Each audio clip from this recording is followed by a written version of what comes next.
ವೀಕ್ಷಕರೇ, ನಾರ್ಮಲ್ ಆಗಿ ಯಾರೇ ಕೂಡ ಬಿಗ್ ಬಾಸ್ ನಲ್ಲಿ ಕೇವಲ ಒಂದು ವಾರ ಮಾತ್ರ ಇದ್ರೆ ಅವರಿಗೆ ಬಿಗ್ ಬಾಸ್ ಕಡೆಯಿಂದ ಯಾವುದೇ ಸಂಭಾವನೆ ಸಿಗೋದಿಲ್ಲ.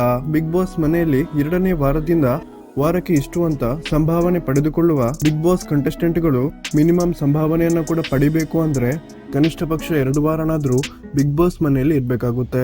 ಆದ್ರೆ ನಟಿ ಯಮುನಾ ಅವರು ಬಿಗ್ ಬಾಸ್ ಮನೆಯಿಂದ ಕೇವಲ 1 ವಾರಕ್ಕೆ ಎಲಿಮಿನೇಟ್ ಆಗಿದ್ದು ಬಿಗ್ ಬಾಸ್ ಕಡೆಯಿಂದ ಯಾವುದೇ ರೀತಿಯ ಸಂಭಾವನೆಯನ್ನ ಯಮುನಾ ಅವರಿಗೆ ಕೊಡುವಂತಿಲ್ಲ. ಆದ್ರೆ ಈ ಸಲ ಬಿಗ್ ಬಾಸ್ ಗೆ ಜಾಹೀರಾತು ಕೊಟ್ಟಿರುವ ಶ್ರೀಕೃಷ್ಣ ತುಪ್ಪ ಕಂಪನಿ ಯಮುನಾ ಅವರಿಗೆ 1 ಲಕ್ಷ ರೂಪಾಯಿಯ ಚೆಕ್ ಅನ್ನ ಕೊಟ್ಟಿದೆ. ಆದ್ರೆ ವೀಕ್ಷಕರೇ, ನಟಿ ಯಮುನಾ ಅವರು ಈ ಒಂದು 1 ಲಕ್ಷ ರೂಪಾಯಿ ಚೆಕ್ ಅನ್ನ ಏನು ಮಾಡಿದ್ದಾರೆ ಅಂತ ನೋಡೋದಾದ್ರೆ, ಬಿಗ್ ಬಾಸ್ ಅಲ್ಲಿ ಸಿಕ್ಕಂತಹ ಈ ಒಂದು 1 ಲಕ್ಷ ರೂಪಾಯಿಯನ್ನ ನಾನು ಪವರ್ ಸ್ಟಾರ್ ಪುನೀತ್ ರಾಜ್ಕುಮಾರ್ ಅವರ ಆಶ್ರಮಕ್ಕೆ ಕೊಡಲಿದ್ದೇನೆ ಅಂತ ತಮ್ಮ ಸೋಷಿಯಲ್ ಮೀಡಿಯಾ ಖಾತೆಗಳಲ್ಲಿ ಸ್ಟೋರಿಯನ್ನ ಹಾಕಿಕೊಂಡಿದ್ದಾರೆ. ಮತ್ತು ಇದೇ ವಾರ ಈ ಒಂದು ಹಣವನ್ನ ಶಕ್ತಿಧಾಮ ಆಶ್ರಮಕ್ಕೆ ಕೊಡುತ್ತಿದ್ದೇನೆ ಅಂತ ಹೇಳಿಕೊಂಡಿದ್ದಾರೆ.